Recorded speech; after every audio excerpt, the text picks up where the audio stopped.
আসসালামু আলাইকুম। আপনাদেরকে আমন্ত্রণ জানাচ্ছি আন্তর্জাতিক খবরে। আমি মুস্তাফিজ। লোহিত সাগরে ম্যাজিক সিড জাহাজ দিয়ে হামলার ভিডিও প্রকাশ করল হুতি। ইয়েমেনের হুথি বিদ্রোহীরা গতকাল সোমবার দাবি করেছেন তারা লোহিত সাগরে একটি মালবাহী জাহাজে হামলা চালিয়ে সেটি ডুবিয়ে দিয়েছেন। গুলি, রকেট ও দূরনিয়ন্ত্রিত বিস্ফোরকবর্তী নৌকা ব্যবহার করে এই হামলা চালানো হয়েছে। এটি চলতি বছরে উন্মুক্ত সমুদ্রে জাহাজ লক্ষ্য করে হুতিদের চালানো প্রথম হামলা। জাহাজটির গ্রিক মালিকানা প্রতিষ্ঠান স্টেম শিপিং রয়টার্সকে বলেছে জাহাজটি সত্যি ডুবে গেছে কিনা তা তারা এখনো নিশ্চিতভাবে বলতে পারছে না। রয়টার্সও তাৎক্ষণিকভাবে এই তথ্য যাচাই করতে পারেনি। হুতি বিদ্রোহীরা বলেছেন গত রোববারে এই হামলা হয়েছে। এখন চলে যাচ্ছি বিরতিতে। বিরতির পর আরো খবর নিয়ে ফিরছি, সাথেই থাকুন। Crispy.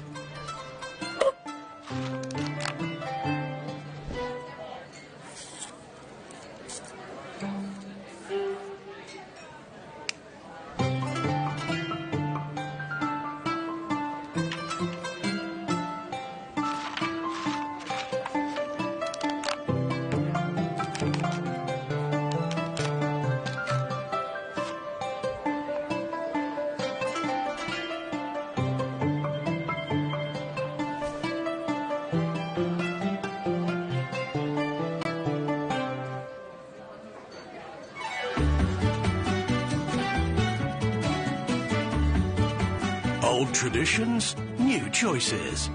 Enjoy it all as McDonald's brings you a delicious selection of the Macarabia, made with authentic Arabic flavors. Macarabia, true to tradition.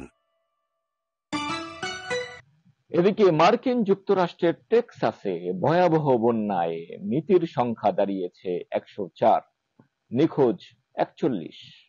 ইয়েমেনের হুথি বিদ্রোহীরা গতকাল সোমবার দাবি করেছেন তারা লোহিত সাগরে একটি মালবাহী জাহাজে হামলা চালিয়ে সেটি ডুবিয়ে দিয়েছেন। গুলি, রকেট ও দূরনিয়ন্ত্রিত বিস্ফোরকবর্তী নৌকা ব্যবহার করে এই হামলা চালানো হয়েছে।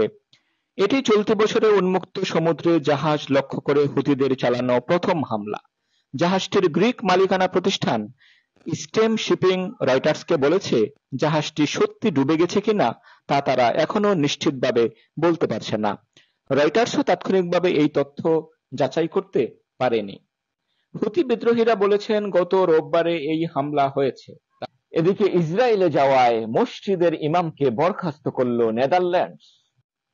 ইসরায়েল সফরে গিয়ে দেশটির প্রেসিডেন্ট আইজাক হারজোগের সঙ্গে সাক্ষাৎ করার পর ডাচ ইমাম ইউসুফ মিসবিহকে বরখাস্ত করা হয়েছে। তিনি নেদারল্যান্ডসের আল কমারের বিলাল মসজিদের ইমাম ছিলেন। ইউরোপের বিভিন্ন দেশের 15 জন মুসলিম নেতার একটি প্রতিনিধি দলের সঙ্গে সোমবার জেরুজালেমে হারজোগের সঙ্গে সাক্ষাৎ করেন মিসবিহ। এ সময় তিনি ইসরায়েলের জাতীয় সঙ্গীতের আরবি সংস্করণ পরিবেশন করেন। ঘটনার পরপরই বিলাল মসজিদ কর্তৃপক্ষ জানায় ইমামের সাম্প্রতিক রাজনৈতিক অবস্থানের কারণে তাকে তাৎক্ষণিকভাবে বরখাস্ত করা হয়েছে। মসজিদের ইনস্টাগ্রাম পেজে জানানো হয়, এ মুহূর্ত থেকে তার সঙ্গে আমাদের কোনো সম্পর্ক নেই।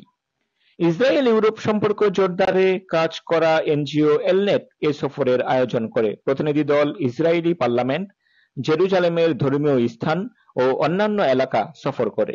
এছাড়া তারা ইরানি ক্ষেপণাস্ত্রের হামলার স্থান, ইসরায়েলি সেনাবাহিনীর আরবি মুখপাত্র এবং গোলান হাইটসের সিরীয় দ্রুজ সম্প্রদায়ের সঙ্গে সাক্ষাৎ করেন।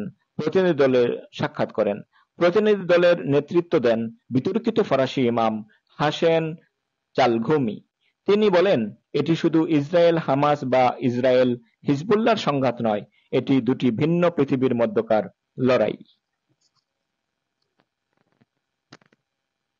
আজ এ পর্যন্তই। পরবর্তী এমটিভির আন্তর্জাতিক খবর দেখার আমন্ত্রণ রইল। ধন্যবাদ সবাইকে।